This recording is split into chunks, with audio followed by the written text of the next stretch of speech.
Pak ditë më parë, një nxënës në Delvin u plagos me thik nga një bashkëmoshatar gjatë një konflikti. Ju e njihni komunitetin atje. Fillimisht a pati tentativa për ta relativizuar apo për ta fshehur ngjarjen për të mos e rënduar situatën për autorin, siç ishin në fakt disa lajme që dolën pas ngjarjes? Përshëndetje njerë dhe më bëhet shefi që më jepni mundësinë për ta diskutuar këtë lajm, duke qenë se është brenda fushës së arsimit ku më bëj dhe pjesë. Ngjarja ka ndodhur, por nuk është tentuar në asnjë moment që të manipulohet ose të mbyllet, sepse mësuesit e shkollës janë treguar të disponueshëm që ngjarjen ta diskutojnë dhe ta zgjidhin nëpërmjet nxënësve që ishin pjesëmarrës në debat. Dy adoleshentëve. Sipas informacioneve, mësuesit të cilët ishin të informuar për situatën, zakonisht kemi në përditshmëri në shkolla ngjarje të tilla mes njëri tjetrit pra adoleshentëve dhe menjëherë në ndihmë vijnë gjithmonë mësuesit për të zgjidhur situatat nga më të ndryshmet. Situata ishte diskutuar, ishin marrë madje edhe të dy djemt në shqyrtimin e situatës nga mësuesit përkatës.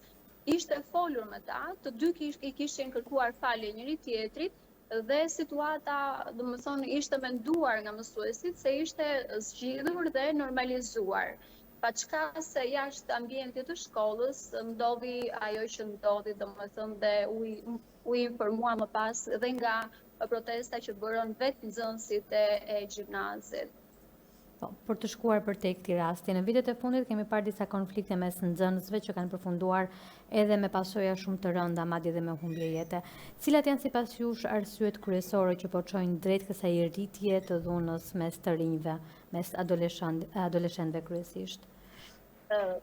Mendoj se rrjetet sociale kanë riformatuar fëmijërinë dhe kanë ndryshuar zhvillimin njerëzor në një shkallë pothuajse të paimagjinueshme. Ne u munduam që me kalimin e viteve të mbronim fëmijët nga bota reale, pra nga të dalit për jashtë, sepse nuk kemi mundësira më fëmijët të luajnë jashtë, të kenë hapësirat e tyre të nevojshme që të zhvillohen, të kenë kontakt me njëri tjetrin. Duke i mbrojtur nga kjo gjë, haruam t'i mbronim nga pjesa virtuale, pra nga rrjetet sociale. Janë arsyet kryesore, mendoj, pse fëmijët e viteve pas 1995-s u bën dhe brezi ankthit realisht, sepse pjesa e komunikimit, koha e familjeve, sepse unë mendoj që një fëmijë ka më shumë nevojë për pjesën e komunikimit me prindin, përveç se komunikimit me mësuesin që e ka të pandashme dhe e ka çdo ditë. Primare është komunikimi i prindit, është shtylla dhe gjithçka që fëmijët dhe kryesisht adoleshentët duhet ta kenë në përditshmëri, pra komunikimi me prindrit. Sepse ne shohim shumë prindër që janë të realizuar profesionalisht për veten e tyre, por me ato oraret e stërgjatura që kanë të profesionit dhe këtu nuk i paragjykoj, detyrohen që pjesën e komunikimit të përditshëm me fëmijët e tyre ta lënë pak pas dore dhe ku ndodhin situata të tilla dhe prindrit nuk harin dot ta pranojnë këtë gjë. E kuptoj. Pra komunikimi mendoj se është zgjidhja e gjithçkaje dhe kryesisht komunikimi me prindrit është primarja. E kuptoj, për të thelluar pak më tepër te kjo çështje, te këto konflikte, janë vetëm çështje të shkollës apo pas këtyre konflikteve qëndrojnë edhe problemet familjare, sociale, ndikimi dhe i ambientit ku ata rriten? Unë e thash që në parantezë që mendoj se dhe vetë jeta është aq e zhurmshme dhe me aq shumë zhvillime sa e shohim që ka gjatë gjithë kohës, nga të gjitha drejtimet, ka një trysni jashtëzakonisht, një ngarkesë e cila përcillet në përditshmëri dhe tek fëmijët. Ne shohim edhe gjuhën në rrjetet sociale, gjuhën e politikë, gjuhën kudo e shohim që është një gjuhë e papranueshme dhe pa etikë. Dhe kudo edhe nëpër media shikojmë raste dhe situata dhe ngjarje nga më të ndryshmet. Pra mendoj se vetë qenia njerëzore ndikon dhe e pasqyron edhe familja, edhe shoqëria, pra edhe të fëmijët. Pra është reflektim, është pasqyrim i gjithçkaje që reflekton dhe për cilët edhe tek fëmijët. Dhe normalisht kemi këta fëmijë kemi sot me problematika nga më të ndryshmet, qoftë edhe sociale, por edhe psikologjike. Ju thatë pak më herët, duke ju referuar rastit të Delvinës, që mësuesit ishin përpjekur për të shuar konfliktin që kishte nisur midis dy adoleshentëve. Madje, sipas informacioneve që kam kontaktuar me mësues të gjimnazit, më kanë informuar se në datën 6 mars është mbledh komisioni etikës dhe më pas i disiplinës dhe kanë përjashtuar, po. Dhe edhe pse ka ndodhur jashtë ambientit të shkollës, dhe është marrë vendimi për përjashtimin e nxënësit nga shkolla. Po. Dhe më pas, ditën e hënë, është bërë dhe pezullimi i ushtrimit të profesionit i drejtorit të gjimnazit. E kuptoj. Dhe nxënësit që ishin ngritur të revoltuar me plotësisht të drejtë, mendoj, kanë filluar mësimin rregullisht ditën e djeshme dhe të sotme. E kuptoj. Kurse në disa raste të tjera, mësuesit, por edhe punonjësit social, psikologët, nuk arrin shpesh të identifikojnë më herët këto tensione mes nxënësve në mënyrë që të parandalojnë edhe përplasjet përpara se të shkallëzohen. Pse mendoni se ndodh kjo? Gjithmonë i hidhet pa i shkollë. Po. Gjithmonë i hidhet pa i mësuesit, gjithmonë i hidhet pa i psikologut. Por unë mendoj se ka të bëjë shumë familja, sepse ne punojmë në përditshmëri me fëmijë dhe mundohemi me patjetër që të ndërhyjmë dhe të përmbushim atë misionin ton të përditshmërisë, duke i këshilluar, duke i mësuar. Pra, kemi filluar të bëjmë dhe rolin e prindit, që me plot fjalën në ditët e sotme shumë fëmijëve i mungon, për shkak të kohës të zgjatur të prindërve që kanë në përditshmëri me punët e tyre, pra ne jemi bërë dhe prind me ta, duke komunikuar dhe situata dhe diskutuar në situata nga më të ndryshme. Dhe kur e dëgjoj shpesh të pjesën që shkolla duhet të bëjë më shumë, mësuesi duhet të bëjë më shumë, ma besoni, çfarë mund të bëhet në një shkollë shtetërore që është me 40 nxënës, me 30 nxënës, çfarë mund të bëhet më tepër, një mësues, ose një psikolog që është në të gjithë shkollën. Kështu që ma besoni që mësuesit janë misionar të heshtur dhe në përditshmërinë e tyre po bëjnë të pamundurën pavarësisht ndikimeve dhe pjesës së zhurmshme që vjen nga komplet gjithçka që na rrethon në përditshmëri. E kuptoj. Sot ndërkohë shohim nxënës që mbajnë me vete thika apo mjete të tjera të rrezikshme, madje i fusin edhe në ambientet e shkollës. A duhet të ketë kontrolle më të forta në hyrje të shkollave, si ndoshta detektor metalik apo forma të tjera sigurie? Realisht në çdo shkollë është oficeri i sigurisë dhe ai çdo mëngjes bën kontrollin përveç të këtyre mjeteve, bën kontrollin dhe të pjesës së telefonave që ju hiqen fëmijëve. Mendoj se kemi dy pjesët. Pjesa e privatit mendoj se këtë e ka të ezauruar, është cikël i mbyllur sepse është gjithkohës ka më shumë përgjegjshmëri, janë pjesa e kamerave, janë shumë faktorë dhe numri është më i reduktuar i nxënësve. Ndërsa në shkollat shtetërore kjo gjë është pak për të dëshiruar dhe duhet më shumë ndoshta pjesë sigurie dhe pjesë ndërhyje. Po mendoj prapë kthehem te familja, sepse unë si prind e shoh në mëngjes kur më del fëmia se çfarë merr me vete, e këshilloj se si do të se çfarë do të bëj gjatë ditës. Pra, unë mendoj që komunikimi i vazhdueshëm me prindrit, pra familja është primare për të parandaluar çdo lloj gjëje. Po, disa shkolla kanë hequr dorë nga uniformat dhe shpesh diskutohet edhe për mënyrën e veshjes së nxënësve. A mendoni se rikthimi i uniformës do të ndihmonte në disiplinë dhe barazim mes nxënësve? Shkollat private kanë uniformën. Dhe është një gjë shumë e bukur. Dhe disa prej shkollave të shtetit. Po, dhe mendoj se duhet të ishte pranishme edhe në shkollat e shtetit, pse jo? Ndërkohë ndalemi pak. Mendoj se do të ishte një zgjidhje goxha e mirë. E kuptoj. Ndërkohë ndalemi pak edhe tek bullizmi, që është një tjetër fenomen që raportohet gjithnjë edhe më shumë në shkolla. Sa i përhapur është realisht dhe sa i ndërgjegjshëm është sistemi arsimor për ta trajtuar? Mendoj se ne duhet të punojmë më shumë me pjesën sociale të fëmijëve.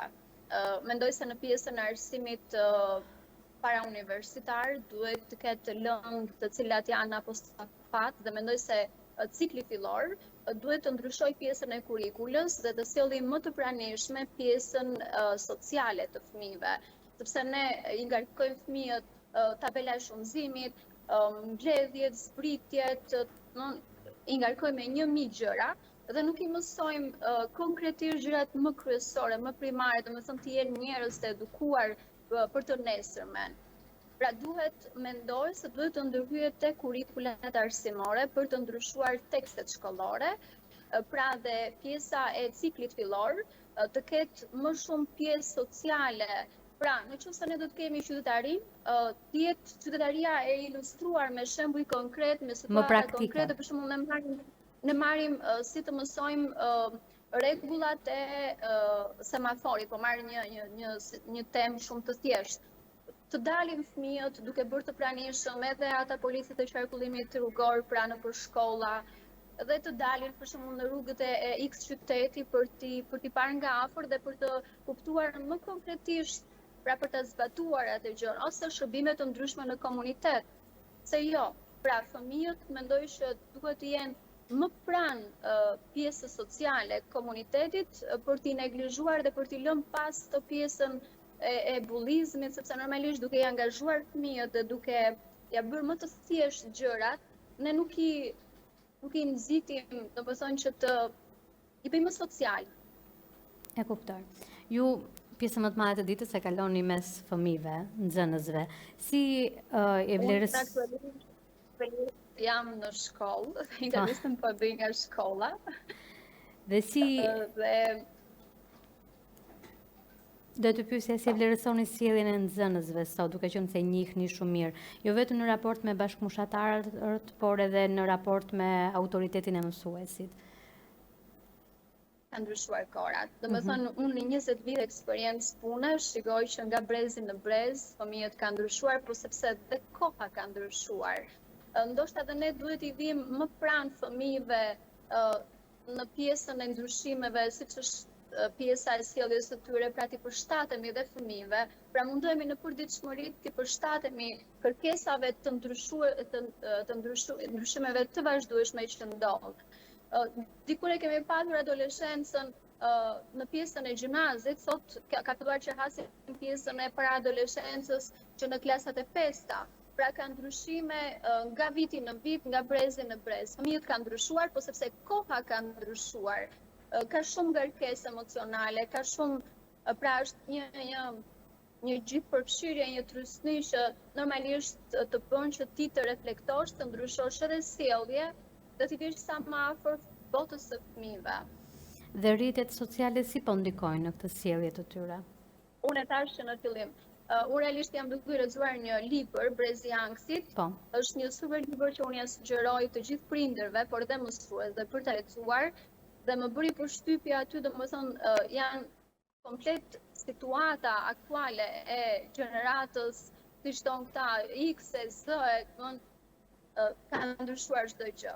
Edhe ne fëmijët dashur pa dashur i hoqëm nga ajo gjë që ishte shpirtërore dhe i kemi çuar tek ajo pjesa që është virtuale, dhe unë e them shpesh fëmijëve, edhe nxënësve të mi. Nuk është gjithmonë ajo pjesa që duket e rëndësishme. Ajo pjesa që duket në përjetjet sociale është thjesht marketing dhe dikush që ka bërë pikërisht për të shitur gjën.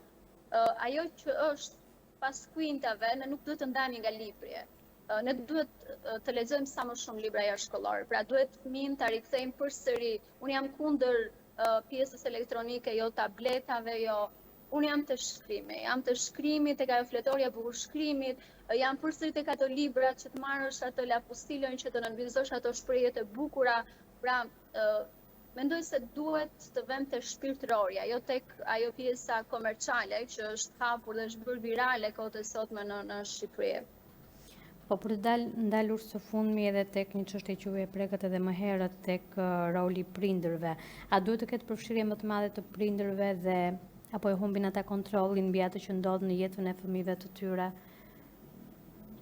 E thash pak më përpara, prindi është primar, sepse prindi duhet të njohë fëmijën e vet dhe duhet ta ndjekë hap pas hapi. Fillon që në çerdhe, në kopësht, vazhdon në parashkollor, në pjesën e nëntëvjeçares, pra ciklin fillor nëntëvjeçare, në gjimnaz, edhe në shkollë në lartë më pas. Nëse ti me një fëmijë me fëmijën tënd komunikon në përditshmëri, si u ndjeve, si kalove, çfarë bëre diçka të bukur, çfarë të shqetësoi. Pra, këto janë pyetje që duhet ja drejtojmë fëmijës në përditshmëri. Pra nuk duhet të themi çfarë note more sot, ose mënyra se si i drejtojmë fëmijës. Dëgjojmë shumë raste prindërish që i drejtohen çfarë more, pse kështu, ose i nxitin që të jenë më të mirët në klasë. Jo, çfarë more, ne duhet t'i nxitim fëmijët të bëhen njerëz më të mirë për të ardhmen, për shoqërinë. E kuptoj. Pra duhet jetë ajo ura lidhsa, ai trekëndçi, prind, shkollë, fëmijë. Pra duhet jetë të ndërtohet ky trekëndçi shumë i shenjtë dhe shumë i rëndësishëm për edukimin dhe vazhdimsinë, pra me pjesën pozitive të ndërtimit të fëmijës. Vite më përpara, lidhja e prindrit me mësuesin ka qenë më e fortë. Domethënë prindi ishte në kontakt të vazhdueshëm me mësuesin për ecurinë e fëmijës, për sjelljen.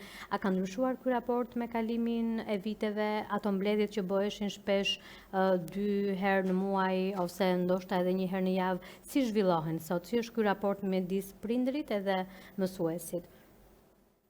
Në qoftë se flas në përgjithësi, do të them se duhet bëjmë pak dallimin. Në shkollat private vazhdon kjo pjesë, domethënë komunikimi i prindit me mësuesin është në vazhdimsi, është dhe pas atij orarit të punës, në përditshmëri për çdo situatë shqetësuese. Ndërsa në shkollën shtetërore, thash, është pjesa e infrastrukturës që numri i lartë i nxënësve janë shumë faktorë që e kanë bërë atë shkëputjen, por jo në të gjitha shkollat dhe jo për të gjithë mësuesit. Ka mësues që e vazhdojnë këtë mision me devotshmëri dhe me kënaqësinë më të madhe, sepse në fund të fundit unë thash, prindi i dytë është mësuesi. Kështu që normalisht ka ende vazhdon kjo gjë. Por ka edhe nga ato shkolla që normalisht mungon kjo pjesa e komunikimit. Mungon interesi prindit. Mungon interesi prindit. Sepse shpesh ne shohim dhe dëgjojmë prindër të cilët kanë mundësi ekonomike dhe thonë, ok, fëmia imi ka mundësitë ekonomike dhe nuk ka rëndësi në qoftë se nuk mëson ose në qoftë se, por mendoj, nuk duhet i nxitim fëmijët me këto mendime, ne duhet i nxitim fëmijët të bëjnë njerëz më të mirë për të ardhmen dhe çdo gjë të realizojnë vetë, jo ta gjejnë të gatshme, domethënë se ok, unë e kam këtë gjë dhe nuk ka rëndësi. Pra, është ajo që thash, ne kemi kaluar në botën e materializmit, pra jemi bërë materialist dhe kemi mësuar dhe po mësojmë keq edhe fëmijët me këtë pjesën e materializmit dhe jemi shkëputur komplet nga pjesa shpirtërore. Shumë faleminderit për kohën, Etleva.